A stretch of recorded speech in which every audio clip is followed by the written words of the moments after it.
A maid always found bruises when changing the twins' diapers. Suspecting the billionaire stepmother, she left her phone recording and was shocked by what the footage revealed. The piercing cries of the twins echoed through the corridors of Thornwood Mansion, pulling Sarah out of her light sleep. She jumped to her feet, heart pounding.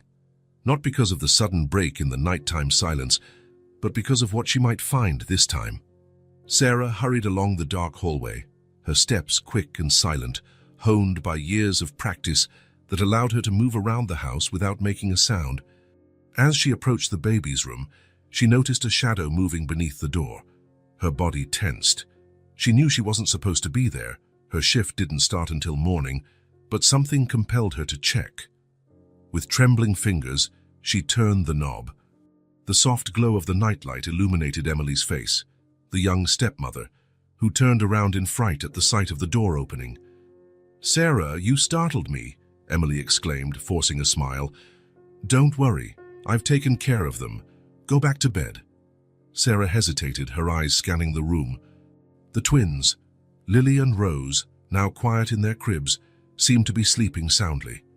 Emily, wearing a silk robe, looked every bit the devoted mother. "Of course, ma'am." "Good night," Sarah replied, closing the door slowly. Yet something in Emily's gaze, a cold glint that vanished as quickly as it appeared, sent a chill down her spine. The next morning, the summer sun was already warming the twins' bedroom when Sarah went in to begin her routine. She hummed softly, trying to shake off the uneasiness from the night before. As she picked up Lily to change her diaper, her heart nearly stopped. "Oh my God," she whispered, her fingers hovering over dark purple marks on the baby's delicate skin. Quickly, she checked Rose, finding similar bruises. Sarah felt her blood run cold. Her mind raced, searching for explanations. Accidents happen, she tried to convince herself. Babies are fragile. But something deep inside screamed that this was different. As she tended to the twins, flashbacks from the past year flooded her mind. The sudden, mysterious death of Claire, Jack's first wife, the profound grief that had enveloped the house, and then, like a bolt from the blue, Emily's arrival. Sarah vividly recalled the day Jack introduced Emily to the staff, young, stunning, with a smile that could light up a room. "This is Emily," Jack had said, his arm firmly around her waist. "My fiancée." The shock in the air was palpable. Only 6 months had passed since Claire's funeral, and not only was Jack in a new relationship, he was about to be married again. The wedding was a low-key ceremony, held in the mansion's garden. Sarah watched from a distance, noticing how perfectly comfortable Emily seemed in her new role as mistress of Thornwood Mansion. Almost rehearsed. A soft cry drew Sarah back to the present. Rose squirmed, clearly uncomfortable. Sarah gently picked her up, her heart aching at the sight of bruises on the baby's skin. "Shh, sweetheart," she murmured, rocking the little one. "It's okay, I'm here." But was everything really okay? The suspicions Sarah had been suppressing for months now took on a darker edge. Everyone adored Emily. In public, she was the picture of the perfect stepmother, always smiling, always attentive. But Sarah had seen the cold stares, the moments of impatience when Emily thought no one was looking, and the nights. Sarah couldn't ignore the strange sounds, the muffled cries she sometimes heard after everyone else had gone to bed. Sounds that abruptly stopped whenever Emily left the twins' room. Holding Rose close to her chest, Sarah glanced out the window and saw Emily in the garden, laughing and talking with the gardeners, the perfect scene of a young mother enjoying the morning. But now, those smiles and laughter seemed like a mask, hiding something far more sinister. Sarah knew she was treading on dangerous ground. Accusing Emily without proof would cost her job and possibly her career. But staying silent, the thought of something happening to the twins made her stomach churn. A light touch on her shoulder made her jump. Jack was there, smiling kindly. "Are you all right, Sarah? You look a bit pale," he asked, concern evident in his voice. Sarah forced a smile. "I'm fine, sir. Just a bad night's sleep." Jack nodded sympathetically. "You work too hard, Sarah. I don't know what we'd do without you." He paused, looking at the twins with adoration. "They're lucky to have you." As Jack left the room, Sarah felt the weight of her responsibility like never before. She was more than just a nanny, she was the protector of these innocent children, and now she faced the greatest challenge of her life. Looking at the twins, Sarah made a decision. She needed proof, she needed certainty. And for that, she would have to risk everything. Determination shining in her eyes, Sarah began to plan. She was going to uncover the truth, no matter the cost. The twins depended on her, and she would not let them down. As the sun rose higher in the sky, casting long shadows across the bedroom, Sarah hugged the twins, a silent promise on her lips. The truth would come out, and with it, perhaps, the salvation of the little ones in her arms. Sarah's heart pounded in her chest as she waited for the perfect moment. Thornwood Mansion was quiet, enveloped in the darkness of night. Her fingers gripped the small recording device, a discreet purchase she had made earlier that day. "Forgive me, little ones," Sarah whispered to the sleeping twins, "but this is for your own good." With calculated movements, she positioned the device strategically in the bedroom, hidden among the toys. Guilt consumed her, but her worry over the baby's mysterious bruises outweighed any hesitation. In the days that followed, Sarah lived in a constant state of alert. Every cry, every sound from the twins' room made her flinch. She kept a hawk-like watch on Emily, noting the forced smiles and the furtive glances. Finally, after an agonizing week, Sarah found a private moment to review the recordings. With trembling hands, she connected the device to her laptop. The first hours of footage were mundane, the twins sleeping, Emily entering to feed or change them. Sarah started to wonder if she was overreacting, if her suspicions were unfounded. Then it happened. The screen showed Emily entering the room late at night. Her face, usually smiling and affectionate, was twisted into a mask of anger and frustration. Sarah watched in horror as Emily approached Lily's crib. "Shut up, you worthless brat," Emily hissed, shaking the crib violently. Lily's crying grew louder, waking Rose. Emily cursed under her breath, turning to the other crib. "You two, why can't you just disappear?" What followed made Sarah clap a hand over her mouth, stifling a scream. Emily, with calculated coldness, pinched and squeezed the babies, leaving the telltale bruises Sarah had noticed. Tears streamed down Sarah's face as she continued to watch. Emily alternated between moments of violence and periods of false tenderness, as though rehearsing for a public performance. After what felt like an eternity, the footage ended. Sarah remained still, her world crumbling around her. The evidence she sought was there, raw, undeniable, but the horror of it left her paralyzed. 1,000 thoughts ran through her mind. Should she go straight to the police? Confront Jack? What if no one believed her? Emily was adored by everyone, her facade of the perfect stepmother seemingly flawless. Sarah turned off the laptop, feeling nauseous. She needed air, needed to think. She slipped quietly into the garden. The cool night air offered little comfort to her tormented soul. Sitting on a stone bench, Sarah weighed her options. Reporting Emily immediately could be catastrophic if unsuccessful. Emily would surely deny everything, and without Jack's support, Sarah could be easily discredited, maybe even accused of fabricating evidence. On the other hand, every moment of hesitation was another moment the twins remained in danger. The thought of Lily and Rose suffering more abuse made Sarah's stomach churn. As she wrestled with her moral dilemma, a memory surfaced. Mike, her old friend, now a private investigator. If anyone could help her navigate this explosive situation, it was him. With trembling hands, Sarah picked up her phone. It was late, but this couldn't wait. After 3 agonizing rings, Mike's familiar voice filled the line. "Sarah, are you all right?" "It's almost midnight." The concern in his voice nearly made Sarah break down. She swallowed hard, struggling to remain composed. "Mike, I need your help. It's urgent and complicated." There was a pause on the other end.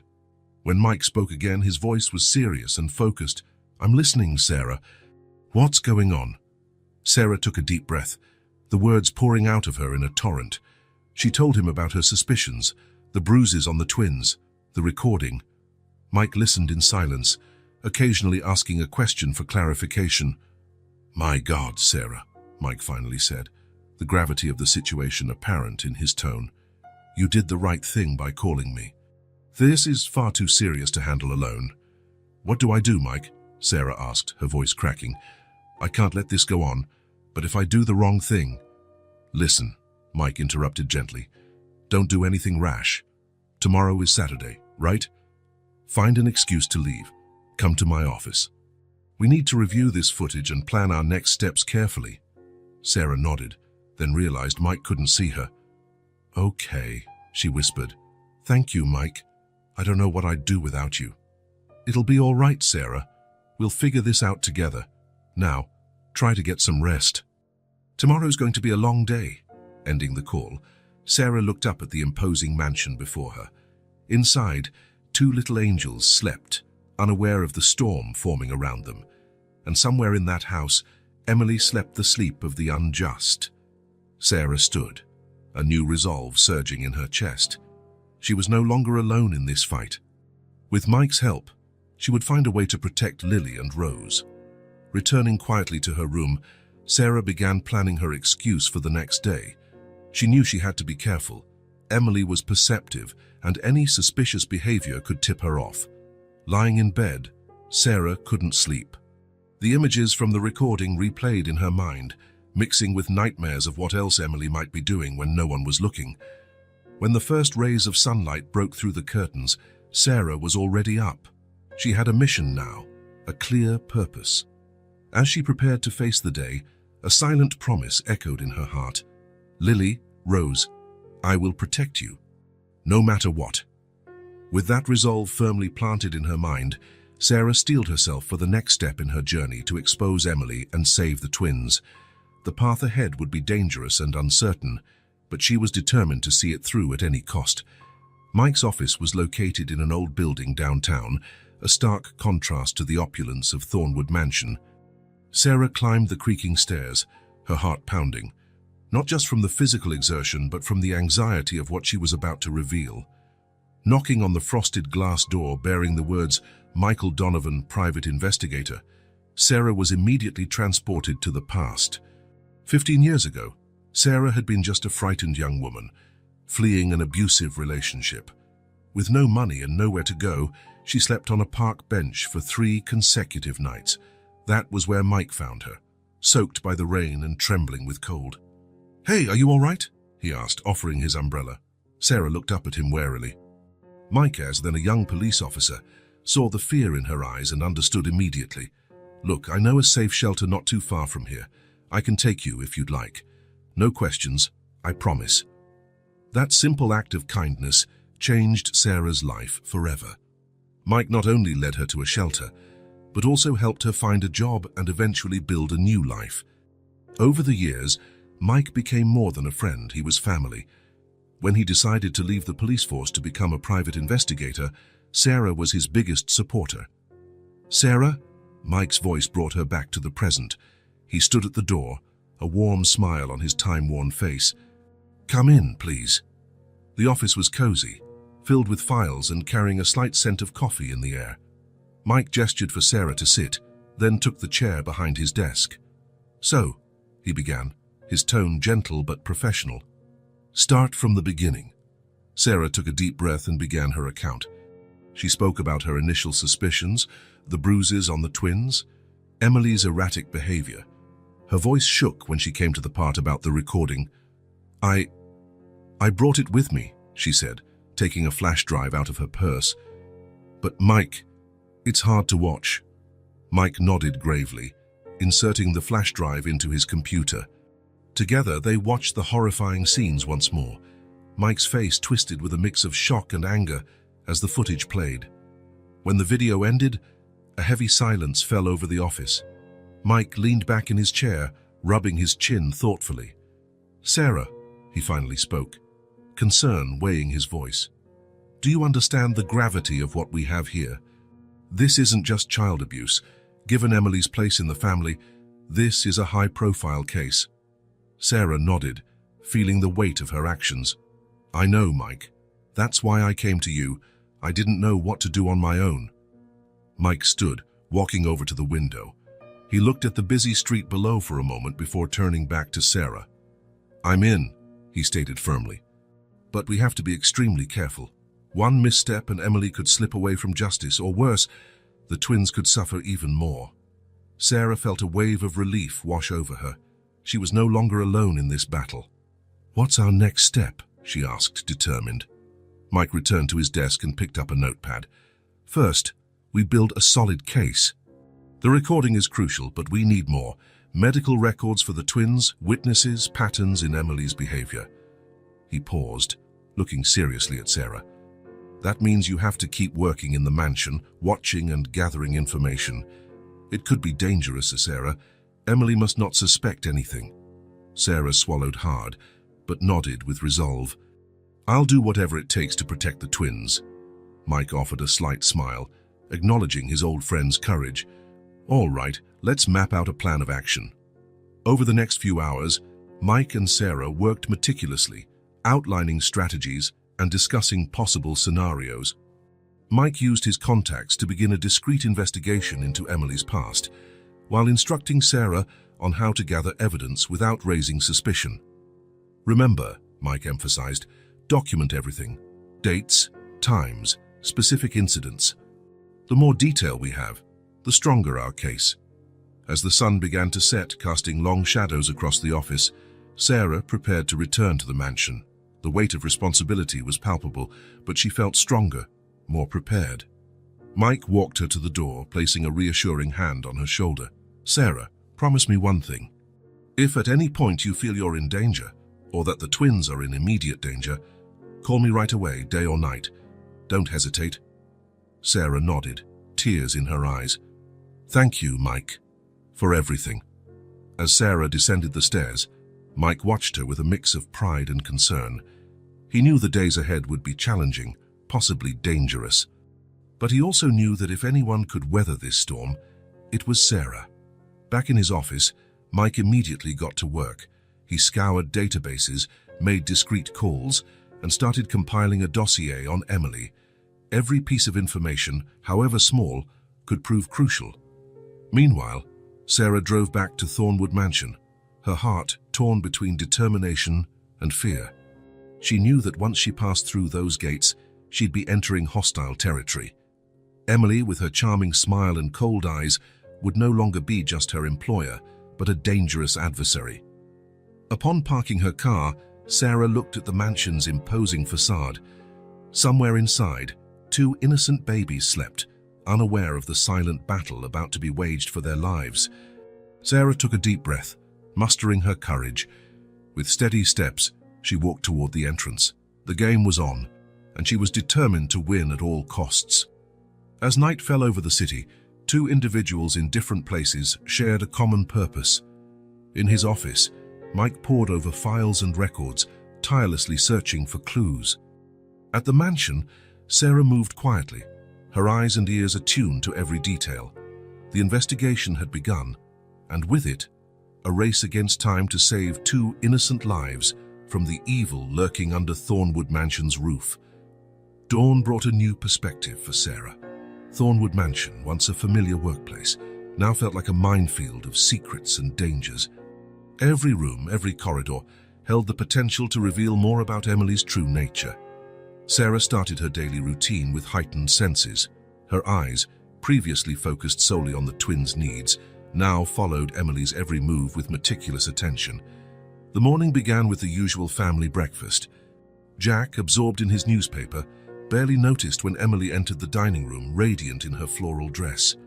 "Good morning, my love," Emily sang, planting a kiss on Jack's cheek before turning to the twins in their high chairs. "And good morning to you, my little angels." Sarah, serving coffee, observed the scene with a knot in her stomach. The contrast between the loving Emily on display and the cruel creature caught on camera was disconcerting. Emily picked up Rose, showering her with kisses and tickles. The baby's laughter filled the room, a seemingly idyllic image of maternal love. But Sarah noticed something in Emily's eyes, a fleeting spark of boredom, irritation, that vanished as quickly as it appeared. "Sarah, dear," Emily called in her sugary voice, "could you bring Lily's bottle?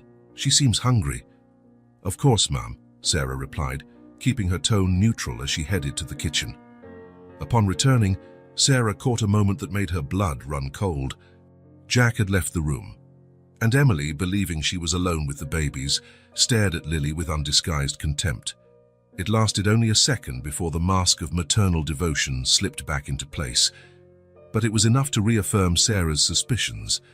The day wore on, and Sarah mentally documented each interaction, every subtle shift in Emily's demeanor.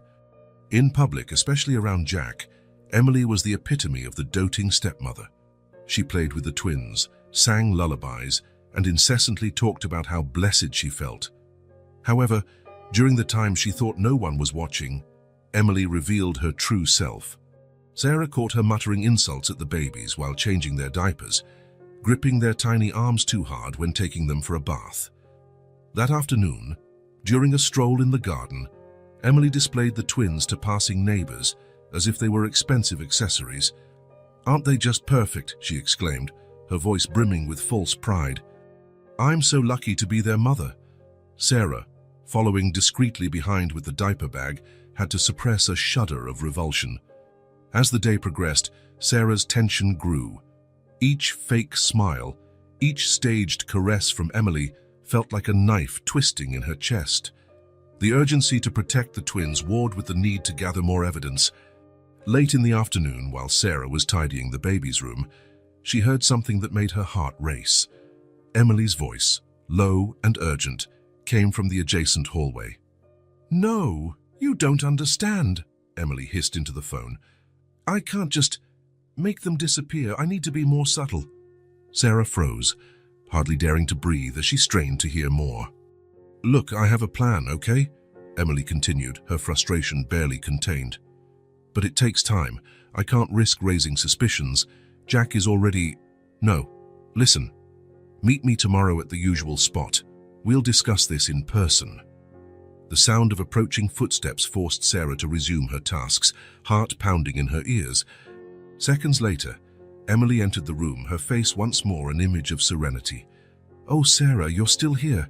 Emily asked, her voice sweet again. "How dedicated you are. The girls are so lucky to have you." Sarah forced a smile. "Just doing my job, Mom. The twins deserve the best." Emily nodded, her eyes scanning the room as though searching for something out of place. Finding nothing, she turned to leave but paused at the door. "Sarah," she said, not looking back, "you love those children, don't you?" The question caught Sarah by surprise. "Of course I do, ma'am." "As if they were my own." Emily slowly turned, an enigmatic smile on her lips. "That's good. It's important they have someone who truly cares about them, don't you think?" With those words, Emily left, leaving Sarah with a deep sense of unease that settled into her core.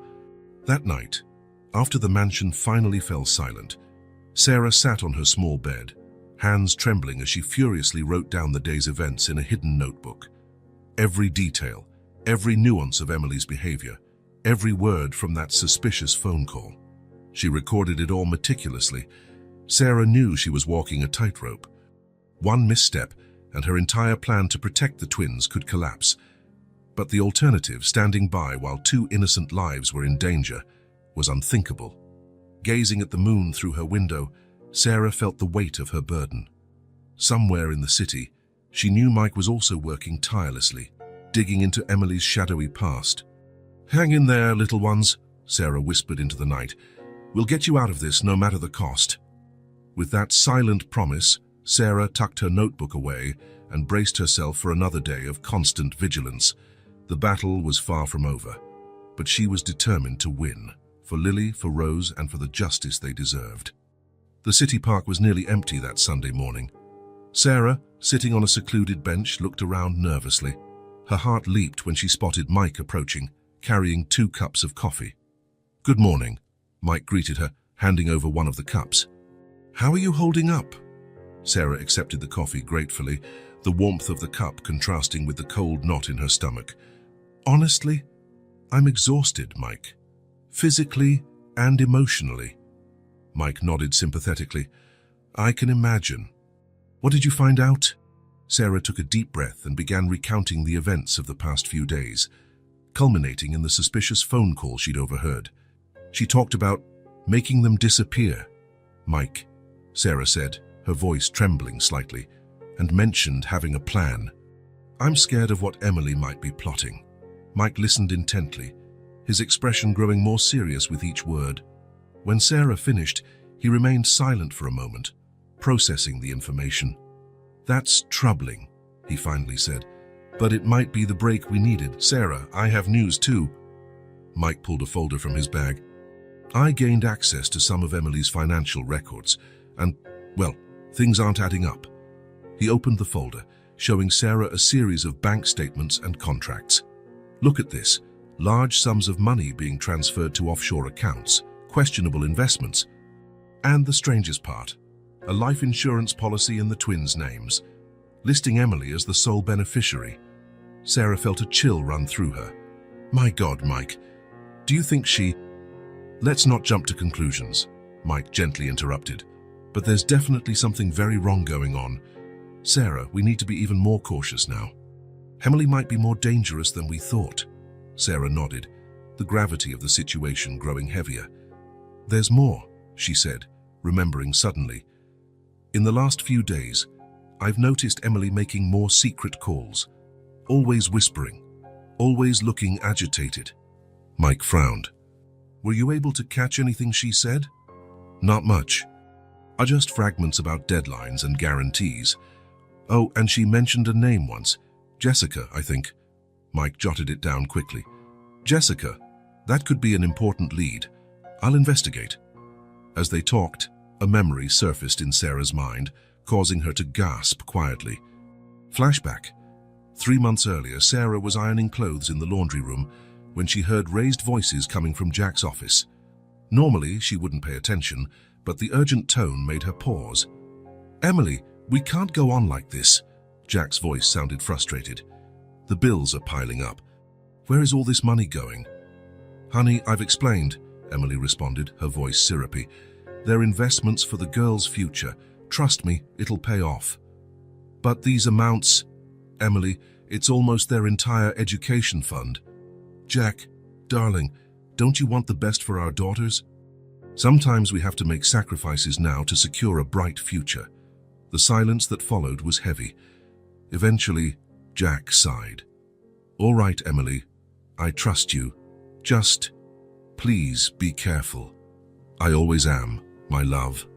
Always. End of flashback. That changes things, Mike murmured, more to himself than to Sarah. If Emily's siphoning money from the family, especially funds meant for the children, what do we do now, Mike? Sarah asked, anxiety clear in her voice. Mike closed the folder, his face set with determination. We keep investigating, but Sarah, you need to be extremely careful. If Emily suspects we're getting close, as if to emphasize Mike's point, Sarah's phone buzzed with a message. It was from Emily. Sarah, dear, when you return, please come straight to my office. We need to discuss your schedule with the twins. Sarah showed the message to Mike, a tight knot forming in her stomach. She's limiting my access to the girls, Sarah whispered, fear evident in her voice. Mike, what if I can't protect them anymore? Mike placed a reassuring hand on Sarah's shoulder. We won't let that happen. Remember, you're our best chance to keep the twins safe. Whatever Emily's planning, we need to stay one step ahead. Sarah nodded, summoning every ounce of courage she had. You're right. I can't falter now. They said their goodbyes, each heading in opposite directions, carrying the weight of their discoveries. Sarah drove back to Thornwood Mansion, her heart heavy with worry but her resolve stronger than ever. Entering the property, Sarah immediately noticed something different. A car she didn't recognize was parked at the entrance, a luxurious model she had never seen before. Curious, she hurried inside, careful not to make any noise. Voices from Emily's office caught her attention. We can't wait much longer, an unfamiliar female voice said. The plan needs to be accelerated. I know, Emily replied, sounding irritated. But I can't just... The voices faded, and Sarah couldn't hear the rest. She moved silently, positioning herself near the partially open office door. All right, Emily finally said, her voice clearer now. We'll do it your way. But remember, if anything goes wrong... Nothing will go wrong, the other woman interrupted. Trust me, little sister. Soon, We'll have everything we've ever wanted." The sound of approaching steps made Sarah quickly back away. She barely had time to hide behind a column when the office door swung open. Emily emerged first, followed by a woman Sarah had never seen before. The resemblance was unmistakable. Same eyes, same facial structure. The mysterious visitor was older, exuding an air of authority that made Sarah shiver. "Remember," the older woman said quietly, "keep that nanny under control. She must suspect nothing." Emily nodded, a cold smile forming on her lips. "Don't worry. Sarah won't be a problem." The two women parted ways, Emily returning to the office while the visitor headed for the exit. Sarah remained frozen in place, her heart pounding so hard she feared it might be heard. When she finally dared to move, Sarah felt as though the ground were crumbling beneath her. The implications of what she'd just heard were terrifying. Emily wasn't acting alone. Worse still, Sarah was now a direct target. With trembling hands, Sarah reached for her phone, desperate to call Mike, but before she could dial, Emily's voice made her freeze. "Sarah, are you there? Come to my office. Please, we have a lot to discuss." Sarah swallowed hard and put her phone away. She knew that what awaited her could change everything. With one last calming breath, she headed to Emily's office, bracing herself for whatever was to come. The office door closed behind her with a soft click, but to Sarah, it sounded like the seal of a trap snapping shut. The game had changed, and she was now treading on even more dangerous ground. The sun had barely risen when Sarah slipped quietly into the twins' room.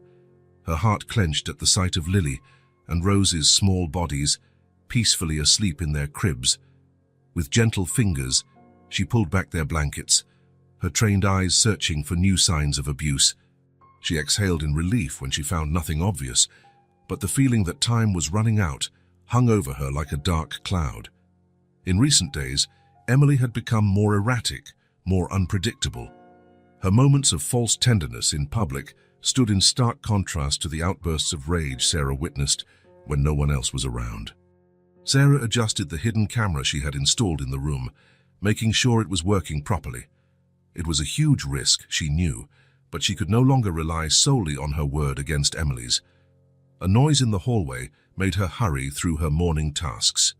Moments later, Emily entered, her face a mask of maternal adoration. "Good morning, my little angels," she sang, leaning over Lily's crib. Sarah watched tense as Emily picked up the baby. For a moment, everything looked normal. Emily rocked Lily, whispering sweet words. Then, in the blink of an eye, her expression changed. Her fingers gripped the child's arm too tightly, causing Lily to let out a sharp cry of pain. "Shut up, you worthless little brat," Emily hissed, her face contorted with anger. Sarah reacted instinctively, rushing to take Lily. "Ma'am, please, you're hurting her." Emily turned, her eyes sparking with fury. For a moment, Sarah feared she might do something drastic. But then, as if someone had flipped a switch, Emily's face softened. "Oh, Sarah, you startled me," she said, her voice syrupy sweet. "Lily's fine, isn't she?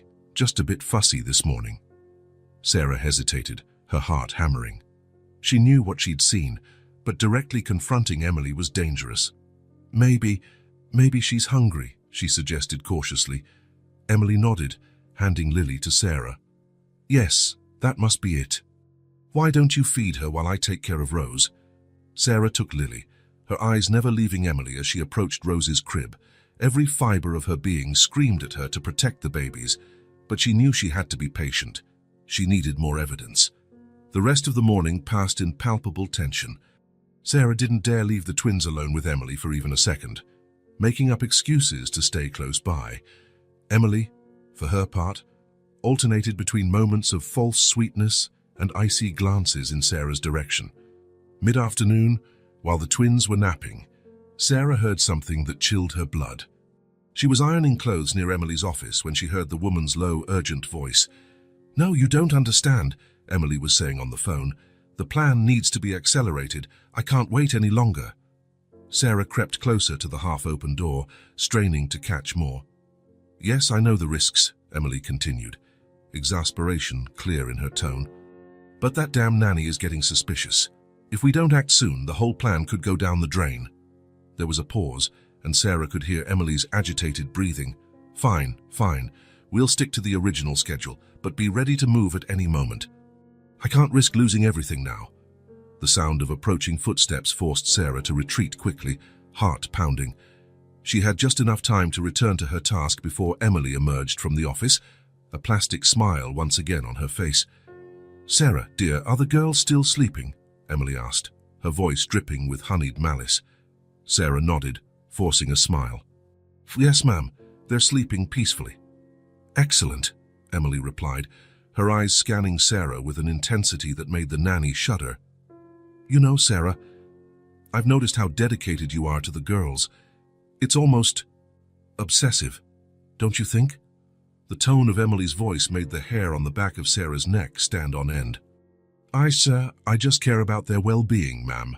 Emily took a step forward, invading Sarah's personal space. "Of course you do.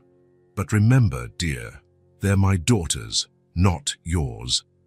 With those words, Emily turned and walked away, leaving Sarah trembling with both fear and anger. The veiled threat was clear, and Sarah knew she was running out of time. That night, after Emily had retired, Sarah found an opportunity to speak with Jack. She found him in his office, buried in paperwork. "Mr. Thornwood," she called softly, "may I speak with you for a moment?" Jack looked up, appearing tired but open. "Sure, Sarah. What is it?" Sarah hesitated, choosing her words carefully. "Sir, I'm worried about the twins." Jack frowned. "Worried? Are they sick?" "Not exactly," Sarah replied, her stomach twisting with nerves. "It's just that I've noticed some strange things. Unexplained bruises, sudden crying." Jack stood, his face a blend of confusion and concern. "What exactly are you suggesting, Sarah?" Sarah took a deep breath. It was now or never. "Mr. Thornwood, I'm afraid someone might be hurting the twins." The silence that followed was deafening. Jack stared at her, his expression shifting through shock, disbelief, then anger. "That's a very serious accusation, Sarah," he said, his voice dangerously low. "Who do you think could be doing that?" Sarah opened her mouth to answer, but before she could, Emily's voice sounded from the doorway. "What's going on in here?" Sarah turned, her heart sinking at the sight of Emily standing at the entrance, eyes bright with barely contained fury. Jack hurried to explain. "Sarah was expressing some concerns about the twins, dear. Something about bruises and odd behavior." Emily gasped dramatically, bringing a hand to her chest. "Oh my goodness, Jack, you don't think she's implying—" No, Sarah tried to intervene, realizing too late the mistake she'd made. "I'm just worried, that's all." But Emily had already taken control of the situation. Tears began streaming down her cheeks as she turned to Jack. "Honey, I didn't want to say anything, but I've noticed Sarah acting strangely lately, always watching, always hovering, and now these accusations—" Jack looked utterly lost, glancing from Sarah to Emily. "What are you talking about, Emily?" Emily sobbed, her performance Oscar-worthy. "She's been so cruel to me, Jack. Hurtful comments, accusing stares. I thought it was just jealousy, but now—" "Oh, Jack, what if she's the one hurting our girls?" Sarah stood agape, unable to believe what she was hearing. "No, that's a lie. Mr. Thornwood, please, you have to believe me." But it was too late. Jack wrapped an arm around Emily, his face a mask of fury directed at Sarah. "How dare you?" he snarled. "After everything we've done for you, this is how you repay us, accusing my wife and harming my daughters." No, that's not true," Sarah pleaded, tears streaming down her face. "Please, Mr. Thornwood, I would never hurt the girls. I love them." "Love?" Emily sneered between sobs. "You're sick, Sarah. Obsessed. You need help." Jack pulled away from Emily, stepping menacingly towards Sarah. "Get out of my house, now, and don't you dare come near my family again, or I'll call the police." Sarah backed away, her world crumbling around her. "Please, you don't understand. The girls are in danger. The only danger here is you," Jack growled. "Get out, now!" Heartbroken and with tears blurring her vision, Sarah ran to her room. She threw some clothes into a suitcase, her mind a whirlwind of fear and despair. How had it all gone so wrong? Minutes later, she stood outside Thornwood Mansion in the light drizzle, which mingled with her tears. With shaking hands, she dialed the only number she could in that moment. "Mike," she sobbed when the call was answered. I need help. Can I stay with you?" Mike's reassuring voice was a balm to her wounded soul. "Of course, Sarah, come right over. I'll get the guest room ready." As she drove through the rainy night to Mike's apartment, Sarah couldn't stop thinking about the twins. Her heart ached at the thought of what Emily might do now that she was no longer there to protect them. "I'll come back for you," Sarah whispered into the darkness. "I promise." "I won't give up." The rain continued to fall, washing away the tears on her face, but not the fear and determination in her heart. Sarah knew the battle was far from over. In fact, it had only just begun. Mike's apartment became an impromptu operations center. Maps, photos, and documents covered the walls, while laptops hummed constantly, processing information. Dark circles under her eyes. Sarah pored over a stack of papers as Mike spoke on the phone in hushed tones. "Thank you. I'll check it out," Mike said, ending the call. He turned to Sarah, his face a mix of confusion and intrigue. "I have news about Emily, but it's not what we expected." Sarah straightened, alert. "What did you find?" Mike grabbed a folder and opened it on the table. "Emily Thornwood has a surprisingly spotless past. No criminal record, no debts, nothing that might raise any red flags." Sarah frowned. "That doesn't make sense.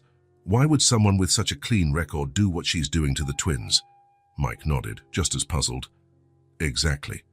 It's like she led a perfectly normal life until she married Jack. College, volunteer work, glowing references, all verified." Sarah stood and walked to the window. The city view offered no comfort to her troubled mind. "This makes no sense, Mike. We must be missing something." "I agree," Mike said, typing furiously on his laptop. "It's almost too perfect. Like someone crafted a flawless life story for her." Sarah turned around suddenly. "You think it could be a false identity?" Mike hesitated. "Possible, but it would be an extremely sophisticated job. We're talking about years of consistent records, real witnesses, a paper trail going back to childhood. If it's fake, it's the best I've ever seen." Sarah rubbed her temples, feeling a headache coming on. "So what does that mean? Why would someone with such a perfect past get involved in something like this?" Mike fell silent for a moment, deep in thought. Maybe the motive isn't in her past, but something recent, something that happened after she married Jack. "Like what?" Sarah pressed, intrigued. "Not sure yet, but..." Mike paused before continuing. "I found some suspicious bank transfers, large sums going to an offshore account, and the name on that account is Jessica Thornwood." Sarah raised an eyebrow. "Jessica Thornwood? Never heard of her." "Neither had I," Mike replied, pulling out more papers. "But after digging deeper, I discovered Jessica is Jack's older sister. Apparently, they had a huge falling out years ago and lost touch completely." The puzzle pieces began fitting together in Sarah's mind, though the picture was still far from clear. "Wait, I remember hearing Emily mention that name in a phone call. You think they're working together?" Mike nodded slowly. "It's a possibility. And if it's true, we're dealing with something much bigger and more complex than we initially thought." Sarah shivered. "Mike, we need to find out more about this Jessica. If she's involved, maybe she's the key to understanding Emily's motivation." "I'm on it," Mike answered, refocusing on his computer. "I have some contacts who can help us track Jessica's movements over the past few years." While Mike worked, Sarah couldn't stop thinking about the twins. Being away from them, knowing the danger they were in, was a constant torment. "We need a way to keep monitoring what's happening at the mansion," she said suddenly. Mike looked up from his computer. "Any ideas?" Sarah thought for a moment. "Some of the other staff at the mansion, they know me, trust me. Maybe we can persuade them to keep us informed." "That's risky," Mike warned. "If Emily finds out..." "It's a risk we have to take," Sarah insisted. "We can't leave the twins completely unprotected." After a long discussion, they agreed on a plan. Sarah would discreetly contact Maria, the cook, and Tom, the gardener, two long-term employees who had always been kind to her. Over the following days, Sarah and Mike worked tirelessly. While Mike pursued leads about Jessica and her possible ties to Emily, Sarah maintained constant communication with Maria and Tom, receiving regular updates on the mansion's goings-on. The news was a mix of worry and confusion. Emily oscillated between periods of excessive attention to the twins and moments of apparent indifference. Jack, still blind to Emily's manipulation, seemed oblivious to any odd behavior. It was during one of these updates that Sarah received intriguing information. "Sarah," Maria's voice quavered on the phone, "something strange happened today. Emily had a visitor, a woman I'd never seen before. They locked themselves in the office for hours." Sarah's heart raced. "Could you hear anything?" "Not much," Maria replied. "But when they came out, I heard the visitor mention the next step. And Emily looked anxious, Sarah, like she was waiting for something important." As soon as the call ended, Sarah rushed to tell Mike. He listened carefully, his face growing more serious by the second. "That confirms our suspicions," he finally said. "Emily isn't acting alone, and whatever they're planning, it's in motion." Sarah felt her worry intensify. "Mike, what do you think is going on? Why would someone like Emily, with an apparently perfect past, get involved in something like this?" Mike scratched his chin, thinking, "We still don't know. Something must have happened, maybe a threat, blackmail, or maybe she isn't who we think she is." "What do you mean?" Sarah asked, her voice trembling with anxiety. "Think about it, Sarah. A past that's too perfect, a sudden shift in behavior, mysterious connections. What if Emily isn't really Emily? What if she's part of a much bigger plan we can't see yet?" The silence that followed was heavy with implications.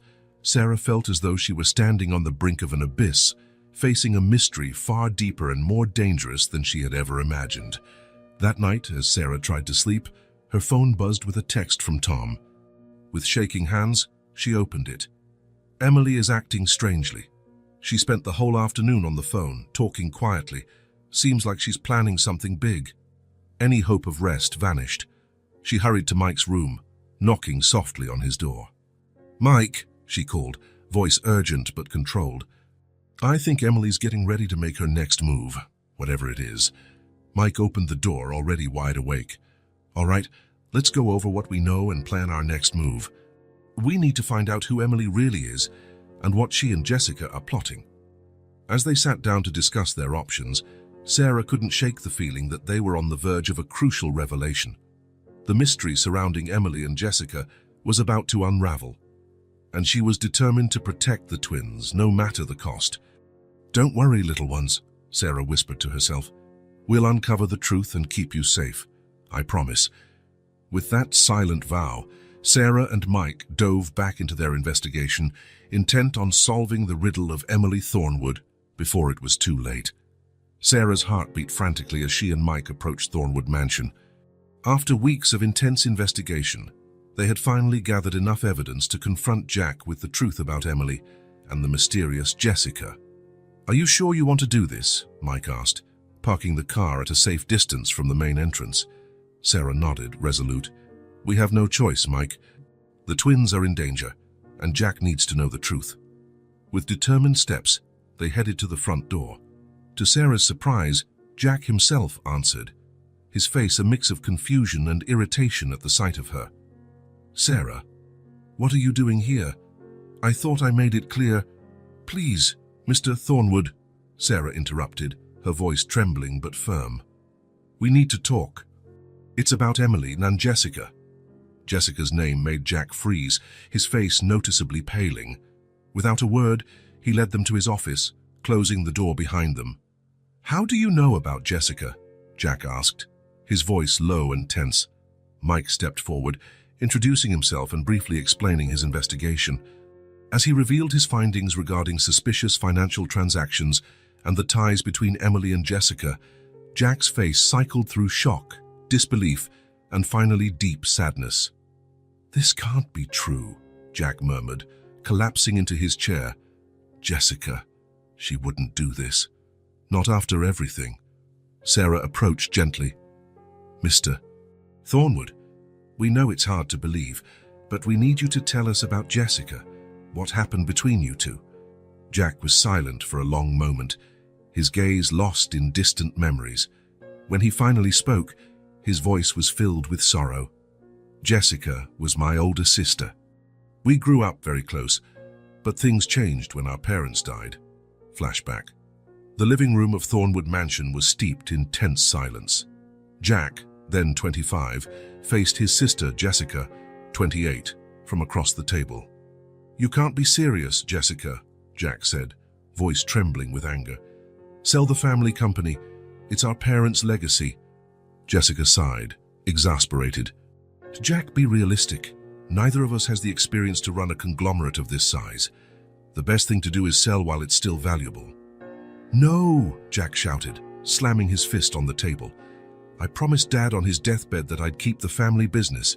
I won't break that promise." "Oh, please," Jessica scoffed. "Dad was delirious in the end. He didn't know what he was saying." Jessica's words hit Jack like a slap. "How can you say that, after everything they did for us?" "Grow up, Jack," Jessica retorted, her voice cold. "Business is business. Sentimentality has no place here." Jack stood, shaking with rage. "If that's how you feel, maybe it's best you leave." "I'll run the company myself." Jessica stared at him, incredulous. "You can't do that. I'm the older one. I have the right—" "Not anymore," Jack interrupted. "From now on, you're no longer welcome in this house or at the company. Go away, Jessica." With one final look of contempt, Jessica stormed out, leaving Jack alone with the weight of his decision. End of flashback. "And that was the last time I saw Jessica," Jack concluded, his voice choked with emotion. "To this day, I wonder if I did the right thing." Sarah and Mike exchanged worried glances. Jack's story shed new light on the situation, but many questions remained unanswered. "Mr. Thornwood," Sarah said gently, "we understand this is difficult, but we need you to see some evidence we've gathered about Emily's behavior with the twins." Reluctantly, Jack watched the videos and listened to the recordings Sarah and Mike had collected. With each new revelation, his face contorted in horror and disbelief. "No, this can't be," he murmured over and over. At that moment, as if orchestrated by fate, a piercing cry from one of the twins echoed upstairs. Jack sprang up abruptly. "I need to speak with Emily, right now." Sarah and Mike followed Jack as he hurried up the stairs. Arriving at the twins' room, they found Emily trying to calm Lily, who was wailing non-stop. "Emily," Jack said, his voice tense. "We need to talk." Emily turned, being startled to see Jack accompanied by Sarah and Mike. "Jack, what's going on? What are they doing here?" Jack ignored her question. "Emily, what do you know about Jessica?" Emily's face visibly paled. Jessica? Your sister? Why are you asking about her?" "Don't play dumb," Jack answered, voice firm. "We know you've been in contact with her. What's happening, Emily? Why have you been hurting our daughters?" Emily backed away, eyes wide with panic. "What are you talking about, Jack? I would never hurt our girls. Who told you that?" Jack took a step closer. "We have evidence, Emily. Videos, recordings. Please, tell me it's not true." For a moment, Emily looked like she was about to crumble. Her lower lip quivered, and tears shone in her eyes. But then, as if a mask fell into place, her expression hardened. "You don't understand anything, Jack," she said coldly. "You have no idea what you're talking about." "Then explain," Jack implored, his voice a mixture of anger and desperation. "What's going on? Why are you doing this?" Emily remained silent, her eyes darting between Jack, Sarah, and Mike. Suddenly, she turned and ran into the twins' room, slamming and locking the door behind her. "Emily!" Jack shouted, pounding on the door. "Open this door now, we need to talk." But there was no response, only the sound of the twins crying on the other side of the door. Jack turned to Sarah and Mike, his face a mask of anguish and confusion. "What is happening? Why would she do this?" Sarah stepped forward, placing a comforting hand on Jack's arm. "Mr. Thornwood, there's more we need to tell you about Emily, about Jessica, and about a plan that could endanger you and the twins." Jack nodded slowly, his gaze lingering on the locked door. "All right," he said finally. "Tell me everything." As Sarah and Mike began explaining their findings, the twins' cries continued to echo down the hallway. Behind the locked door, Emily clutched her phone with trembling hands, typing a frantic message. "He knows. We need to act now." The game had changed, and time was running out for everyone involved. The early hours at Thornwood Mansion were steeped in tense silence. Sarah, who had insisted on staying to help care for the twins, slept fitfully in the guest room. Jack, tormented by the revelations of the previous day, tossed and turned, unable to find rest. It was the almost imperceptible sound of footsteps in the hallway that woke Sarah from her light sleep. Her instincts, sharpened by weeks of suspicion, made her get up quietly to open the door. What she saw made her blood run cold. Emily, with a travel bag slung over her shoulder, was carrying both sleeping twins in her arms. Their eyes met for a brief moment, panic clear on Emily's face. "Emily, no!" Sarah shouted, running toward her.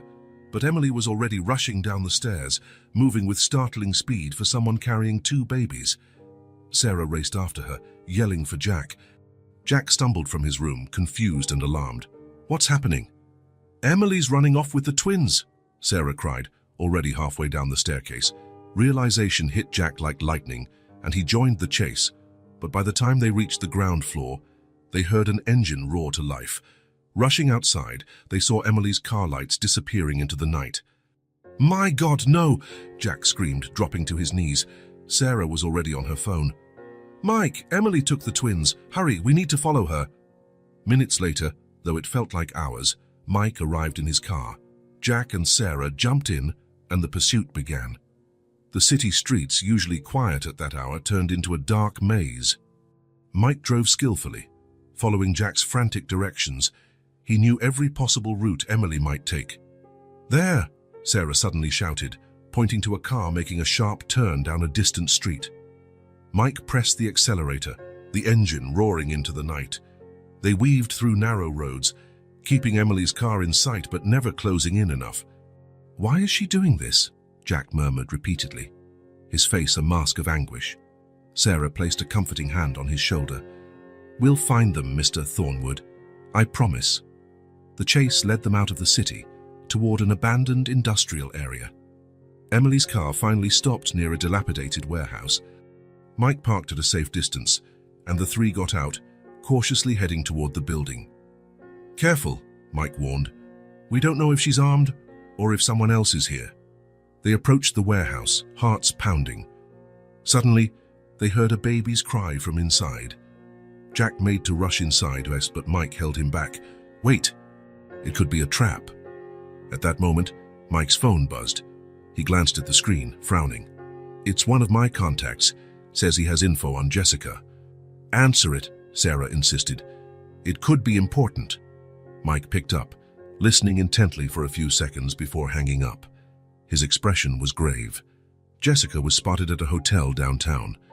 Seems she arrived a few days ago. Jack looked from the warehouse to Mike, clearly torn. "But the twins—" "Go," Sarah said firmly. "Mike and I will handle the twins. You need to talk to Jessica, find out what's really going on." After a moment's hesitation, Jack nodded. "All right. Bring my daughters back safely." As Jack left in search of Jessica, Sarah and Mike turned their focus to the warehouse.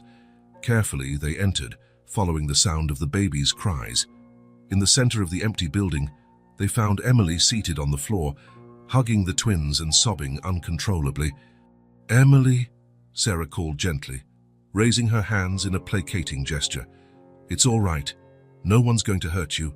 We just want the babies safe." Emily looked up, her eyes red and swollen. "You don't understand," she muttered. "I had no choice." Mike took a step closer. "Emily, whatever is happening, we can help. But first, you need to hand over the twins." For a long moment, Emily seemed to be internally battling with herself. Then, slowly, she extended her arms, offering the twins to Sarah. Sarah took the babies, quickly checking them. Apart from being scared, they seemed unharmed.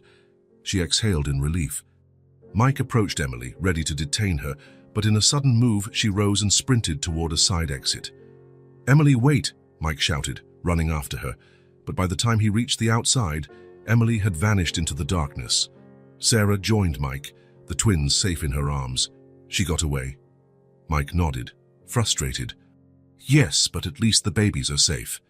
They went back to the car, the twins finally calming down in Sarah's embrace. Mike drove back to the city, heading for the hotel where Jessica was reportedly staying. "What do you think will happen now?" Sarah asked in a low voice, careful not to disturb the sleeping babies. Mike sighed, eyes on the road. "I don't know, Sarah. But I have a feeling we're about to find out the real motive behind all this."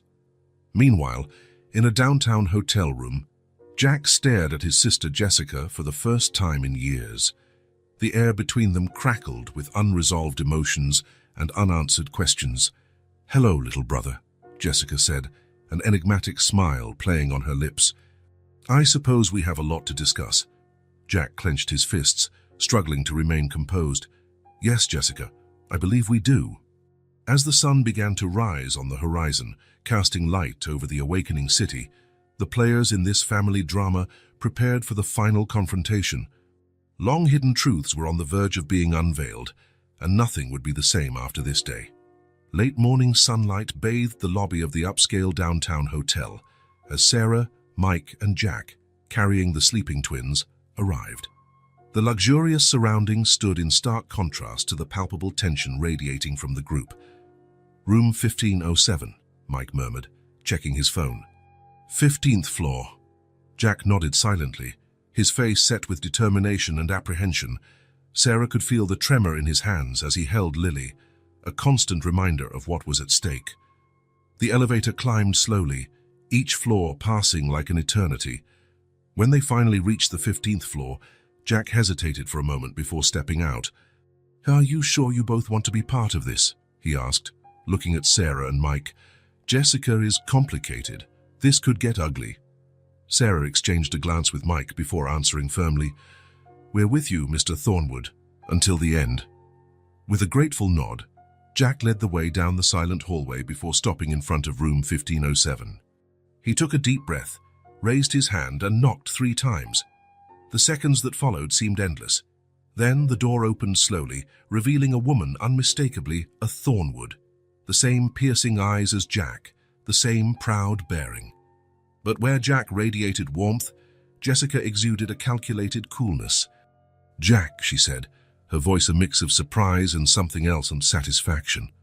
"What a pleasant surprise, and I see you brought company." Her gaze flicked over Sarah, Mike, and the twins, a flash of irritation crossing her face for a brief instant. "Hello, Jessica," Jack replied, his voice tense. "I think we have a lot to talk about." Jessica stepped aside, motioning for them to enter. "Please, come in. Let's keep this civilized." The suite was spacious and elegantly furnished, offering a panoramic view of the city. Jessica moved toward a mini-bar in the corner, pouring herself a drink. "Anyone else?" she offered, raising her glass. Faced with silence, she shrugged. "Well, you don't know what you're missing." Jack stepped forward, patience clearly wearing thin. "Enough with the games, Jessica. We know you're involved with Emily. We know about the plan. What we want to know is why." Jessica raised an eyebrow, sipping her drink before replying. "Plan? What plan, dear brother? And Emily?" "Oh yes, your lovely wife. How is she?" At that moment, as though summoned by Jessica's words, the door to the suite burst open violently. Emily entered, panting, her eyes wide with panic. "Jessica, they know. We have to—" She stopped abruptly upon seeing the group assembled, her face going pale. "Oh God!" Emily's arrival threw the room into chaos. Jack turned, furious and shocked. Sarah instinctively clutched the twins closer, while Mike stepped in front of them protectively. Jessica, however, looked almost amused. "Well, well," she murmured, "it seems our little game has come to a premature end." "Game?" Jack roared, advancing on Jessica. "You call this a game? Manipulating my wife, endangering my children." Jessica raised a hand, her voice sharp as steel. "Careful, Jack. You have no idea what's really happening here." "Then tell us," Sarah intervened, her voice trembling with emotion. "Why do all this? Why hurt innocent children? Jessica turned her gaze to Sarah, her eyes flashing with a mixture of anger and respect. Ah, the loyal nanny. You were quite the obstacle, almost ruined everything. Emily, who had been frozen near the door, finally found her voice. Jessica, please, she begged, don't do this. But Jessica only laughed, a cold, humorless sound. Do what, dear Emily? Tell the truth. Oh, the truth is so delightfully cruel. She walked toward the window, looking out at the city below before turning back to face them. Very well. You want the truth. Here it is. Jessica began to speak, her voice laden with years of bitterness and resentment. It all started that day, Jack. The day you threw me out of the company, out of the family. You think you know what happened, but you have no idea. Flashback. Jessica walked through the corridors of Thornwood Industries, her heart heavy with the decision she was about to make. She entered the boardroom, where her father and several executives waited. Jessica, dear, her father said, smiling wearily, have you thought about our proposal? She nodded gravely. Yes, Dad. And I think we should sell. Shock registered on everyone's faces. Her father stood slowly, his expression a mix of disappointment and anger. How can you say that? This company is our family legacy. Dad, be realistic, Jessica argued. The market is changing. If we don't sell now, we could lose everything in a few years. Never, her father shouted, slamming his fist on the table. As long as I'm alive, this company will stay in the Thornwood family. Jessica tried to argue, but it was no use. By the end of the meeting, she left defeated, knowing she had lost her father's trust. Weeks later, her father suffered a heart attack. On his deathbed, he summoned Jack, not Jessica, and it was to Jack that he entrusted the company's future. End of flashback. I tried to save the company, Jack, Jessica said, her voice trembling with emotion. Tried to secure our family's future. But you chose blind loyalty over common sense. Jack looked stunned. But why did you never tell me this? Jessica laughed bitterly. Tell you what, that our father would rather see the company fail than admit I was right. That he chose you, the obedient son, over me. She turned to Emily, who was trembling violently. That's where you came in, dear Emily. Emily took a step back, as if wanting to blend into the wall. Please, Jessica. But Jessica pressed on relentlessly.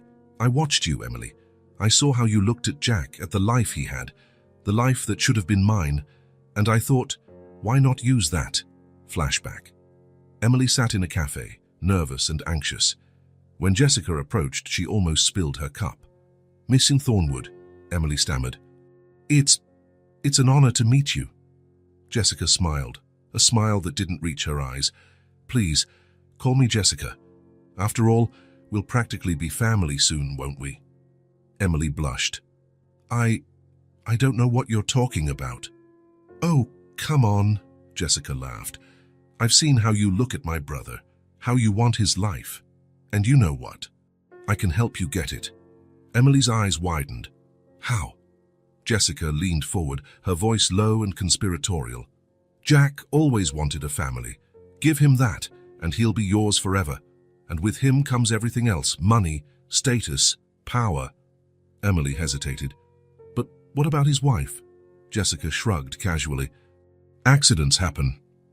End of flashback. Silence followed Jessica's revelations. Emily cowered in a corner, silent tears streaming down her face. Jack looked from Jessica to Emily, horror and disbelief etched on his face. You planned Claire's death, he finally managed, voice barely above a whisper. Jessica shook her head. Oh, no, dear brother. I simply created the circumstances. Emily here did the rest. Emily let out a loud sob. I didn't know it would go that far. Sarah, who had remained silent until now, could no longer hold back. But the twins, why hurt them? Jessica sighed, as if explaining something obvious to a child. The twins were an unforeseen obstacle. You see, the plan was simple. Emily would marry Jack, earn his trust, and eventually convince him to sell the company. But then, she looked at Emily, who seemed to be falling apart before their eyes. Our dear Emily discovered she was infertile. A small detail she conveniently forgot to mention. Emily finally found her voice. I was afraid of losing everything. Jessica said if I couldn't give Jack the children he wanted, I had to do something drastic. So you decided to abuse innocent babies, Mike interjected, his voice full of disgust. Jessica laughed. Oh, don't be so moralistic. The plan was simple. Make Jack doubt Emily's ability as a mother.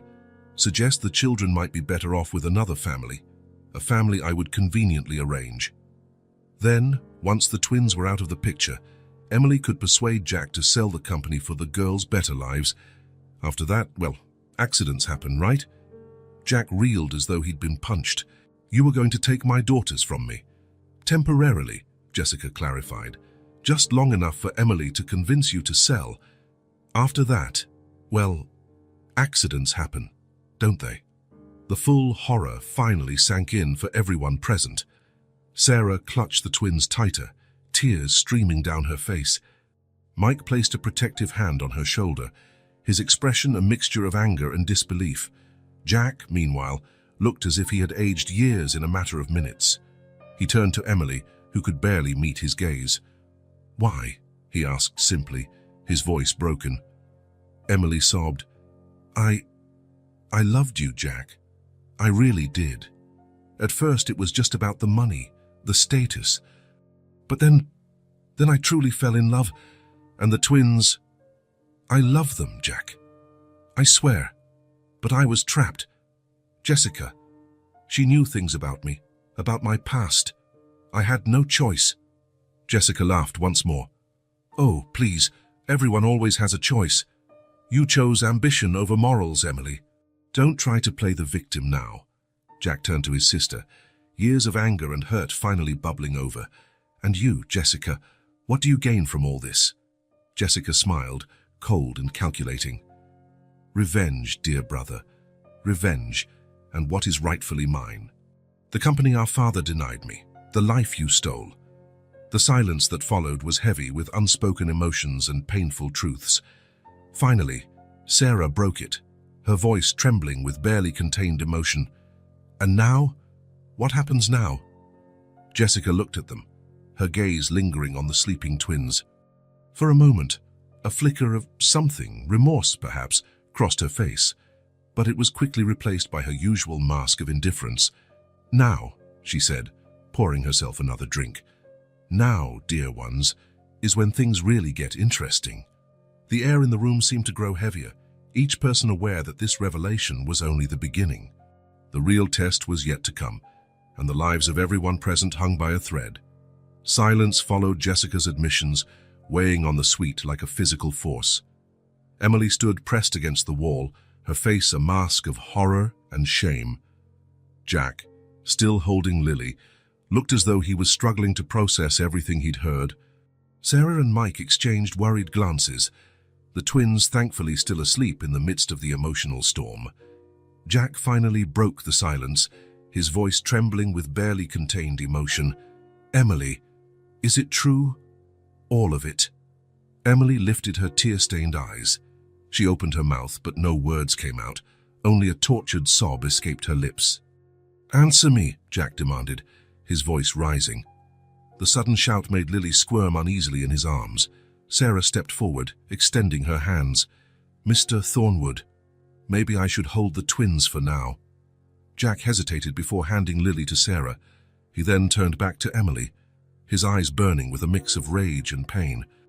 I trusted you, he said, his voice now low and dangerous. Gave you my heart, my life, my daughters, and all of it. All of it was a lie. Emily finally found her voice, though it was barely more than a whisper. Not all of it, Jack. At first, yes, but I really did fall in love with you, the twins. I love them, Jack, I swear. Love? Jack let out a bitter laugh. You call it love to hurt innocent children, to plan to take them away from me. I was scared, Emily yelled suddenly, tears flowing freely. You don't understand, Jack. Jessica, she knew things about me, about my past. I was trapped. I had no choice. Jessica, who had watched the confrontation with distant interest, intervened. "Oh, please, Emily, don't try to play the victim now. You knew exactly what you were doing." Emily spun toward Jessica, her eyes blazing with anger. "You used me, manipulated me from the start." "And you let me," Jessica responded coolly, "because deep down, you wanted what I was offering, money, status, power. Don't kid yourself, dear. You're no better than I am." Jessica's words struck Emily like a physical blow. She staggered, knees buckling as she sank to the floor, sobbing uncontrollably. Jack watched the scene, his expression a complex swirl of emotions. Slowly, understanding dawned in his eyes. He turned to Jessica, his voice carrying a new certainty. "You planned all of this, didn't you?" "From the start. Emily, she was just a pawn in your bigger game." Jessica smirked, but her smile didn't reach her eyes. "That's right, little brother. You're finally catching on." Mike, who had remained silent until now, stepped forward. "Why, Jessica? Why go to such lengths?" Jessica sighed, and for the first time since the confrontation began, a hint of remorse flashed across her face. "You wouldn't understand. None of you would." "Try," Jack said, surprising everyone with the gentleness in his voice. Jessica walked to the window, gazing at the city below. When she spoke again, her voice carried an emotion no one expected. "Defeat. I lost everything, Jack. The company that should have been mine, the family, my place in the world. While you thrived, I fell apart. I made bad investments, trusted the wrong people. I'm broke, Jack, completely broke." The revelation hung in the air, heavy and unexpected. Jack took a step toward his sister, but stopped, clearly torn between anger and reluctant compassion. "That doesn't justify what you've done," he said at last. "What you did to us, to my daughters." Jessica turned, tears in her eyes. "I know, and I'm sorry. I truly am. But I can't take it back now." Silence descended once more, broken only by Rose's soft whimper. Sarah soothed her, exchanging a meaningful glance with Mike. Jack took a deep breath, seeming to make a painful decision. He turned to Emily, who was still on the floor, a broken reflection of the confident woman he'd once thought he knew. "Emily," he said, his voice firm but not cruel. I can't forgive what you did. Not now. Maybe never. But I understand that you were a victim in this too."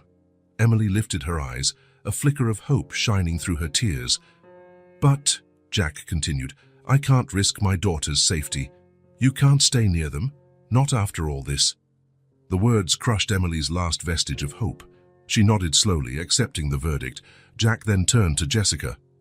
"As for you, sister, I don't know what to do. Part of me wants to turn you over to the authorities. But another part—" Jessica watched him, waiting. "Another part remembers the girl who used to protect me, who read me bedtime stories," Jack finished, voice thick with emotion. "I can't just erase that." Mike stepped forward. "Mr. Thornwood, if I may suggest, maybe it's better we handle this quietly, at least for now. There are children involved, and a public scandal would only make things harder for them." Jack nodded slowly. "You're right. But what do we do now?" Sarah, still holding the twins, spoke gently. "Mr. Thornwood. Jack, the babies need stability right now. I'd like to offer my support, if you'll have me." Jack turned to Sarah, a soft smile lighting his face for the first time that day. "Sarah, you've been our rock through all of this. I don't know what we'd do without you. I'd like you to stay, permanently, as part of the family." Sarah smiled back, tears of relief brimming in her eyes. "It would be an honor, Jack." Mike, who had remained silent since Emily's confession, finally spoke.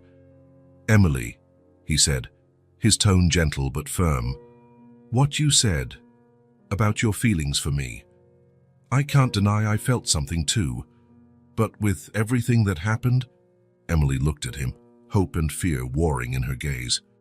Mike continued, "Maybe with time and a lot of honest conversation, we can explore those feelings, but we have to go slowly. Rebuild trust from zero." Emily nodded fervently. "Yes, Mike, I promise. Total honesty from now on. No more secrets, no more lies. Jack watched the scene, his face a complex mix of emotions. At last, he spoke, voice tinged with new resolve. I think we all have a lot to work through, but maybe there's hope for all of us. The garden at Thornwood Mansion was festooned with bright balloons and festive banners. The twins, now nearly 2, ran across the lawn with squeals of delight, chased by a smiling Jack. Sarah watched them with a warm smile, her heart overflowing with love for the family she had become part of. Over the past months, she and Jack had grown closer, forming a strong and loving nucleus for the twins. Jessica arrived, carrying a gift for her nieces. Her face, once marked by bitterness, now showed a tranquility born of months of intensive therapy and hard work to rebuild family ties. They're growing so fast, Jessica remarked, watching the twins with a blend of joy and regret. Sarah nodded. They really are. And you, Jessica? How are you feeling? Jessica offered a gentle smile. Better each day. Therapy has helped a lot, and being able to see the girls, even from a distance, it means the world to me. Across the garden, Mike and Emily arrived hand in hand. Over the past months, they had built a relationship grounded in honesty and mutual trust. Emily, also in therapy, had been working diligently on herself, confronting her past traumas and laying a stronger foundation for her future. Jack approached the couple, the twins toddling along behind him. Mike, Emily, he greeted, warmth in his tone, though still with a note of caution. Thanks for coming. Emily knelt down to the twins' level. Hello, my little ones, she said softly. You're getting so big. The twins studied her with curiosity, but without fear. Supervised visits over the months had allowed Emily to slowly build a relationship with her daughters, always under Jack and Sarah's watchful eyes. As the afternoon wore on, the garden filled with laughter and conversation. Jessica, initially shy, gradually joined in the twins' games, her face lighting up each time they giggled. Jack watched everything with a full heart. Sarah came over, intertwining her fingers with his. What are you thinking? She asked softly. Jack smiled, pulling her closer. How surprising life can be. A year ago, I never would have imagined us all here together like this. Maybe one day we can truly be a family again, all of us. Sarah nodded, resting against him. Love has an incredible power to heal, Jack. And forgiveness, well, it's a hard road, but a rewarding one. As the sun began to set, everyone gathered for a photo. Jack, holding one twin in each arm, stood in the center. Sarah by his side, her arm linked with his. Mike and Emily, cautious but genuinely smiling, stood nearby. And Jessica, her eyes glistening with unshed tears of gratitude, completed the group. When the camera flashed, capturing the moment for posterity, there was a palpable sense that, despite the obstacles and pains of the past, a new chapter was beginning. A chapter of healing, forgiveness, and above all, love. The twins giggled, breaking the solemn moment, and soon everyone was laughing with them. In that instant, under the golden twilight sky and surrounded by laughter, it was clear that no matter how dark the past had been, there was always hope for a brighter future. Jack glanced around at the smiling faces of his family, both by blood and by choice, and felt a surge of gratitude. He knew the road ahead would still be challenging, with hard days and painful conversations. But right then, in that moment, with love and forgiveness blossoming around him, he knew they would face it all together. And so, as the stars began to appear in the night sky, the Thornwood family, in all its complexities and imperfections, found themselves united not merely by blood or name, but by something far deeper, the choice to love, to forgive, and to move forward, no matter how difficult the path might be. The future, once uncertain and dark, now glimmered with possibility. And together, they welcomed each new day, each new challenge, and with open hearts and the strength that only true love and forgiveness can provide. The afternoon sun illuminated Thornwood Mansion's garden with a warm glow. Jack, Sarah, Mike, Emily, and Jessica gathered in the gazebo while the twins played happily at Jack's feet, blissfully unaware of the tension hanging in the air. Jack took a deep breath, breaking the silence. I think we all have a lot to say and to hear. Emily, sitting at the far edge, appeared fragile and nervous. Her gaze darted from Jack to Mike before settling on her own trembling hands. I need to confess something, she began, her voice barely above a whisper. Something not even Jessica knew. All eyes turned to her, the tension in the air almost tangible. Emily drew a shaky breath before going on. Throughout this whole scheme, while everything was unfolding, something unexpected happened. She lifted her eyes, meeting Mike's. I fell in love, truly, but not with Jack. The revelation hung in the air for a moment before it sank in. Mike's eyes widened in shock. Mike, Emily continued, her voice steadier now. Your kindness, your integrity, the way you cared for the twins. I found myself wanting to be the person you believed I could be. Silence followed, deafening in its intensity. Jack glanced between Emily and Mike, his expression a mixture of surprise and confusion. Sarah instinctively pulled the twins closer, shielding them from the emotional storm unfolding. Mike finally spoke. Emily, I don't know what to say. Jack stood abruptly, his voice firm. This doesn't change anything about the twins' situation. Emily, you still can't be around them. I don't trust you. Emily nodded, tears silently sliding down her cheeks. I understand, Jack, and I respect your decision. I only hope that one day you can forgive me. Jessica, who had been silent until then, stepped forward. Jack, I know what I did is unforgivable, but I'm truly sorry. I've lost everything. My family, my money, my dignity.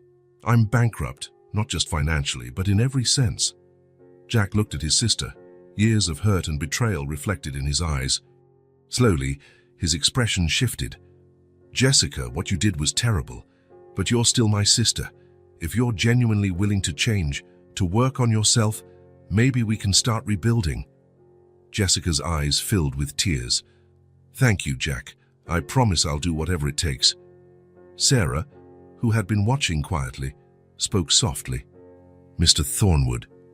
Jack, the twins need stability now. I'd like to keep offering my help if you want. Jack turned to Sarah, genuine gratitude on his face. Sarah, you've been our pillar through all of this.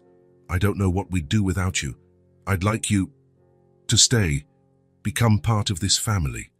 Sarah smiled, tears of relief shining in her eyes. It would be an honor, Jack. Mike, who had been silent since Emily's confession of love, finally addressed her. Emily, he said, voice gentle yet resolute. What you said about your feelings for me, I felt something too. But after everything that's happened, Emily looked at him, a mixture of hope and dread in her eyes. Maybe we can try to explore these feelings, Mike continued, but slowly, with total honesty. We have to rebuild trust from the ground up. Emily nodded eagerly. Yes, Mike, I promise. Complete honesty from now on. No more lies, no more secrets. Jack watched, a complex range of emotions on his face. Finally, he spoke, voice tinged with a new determination. I think we all have a lot to process and a lot of work ahead. But maybe there's hope for everyone.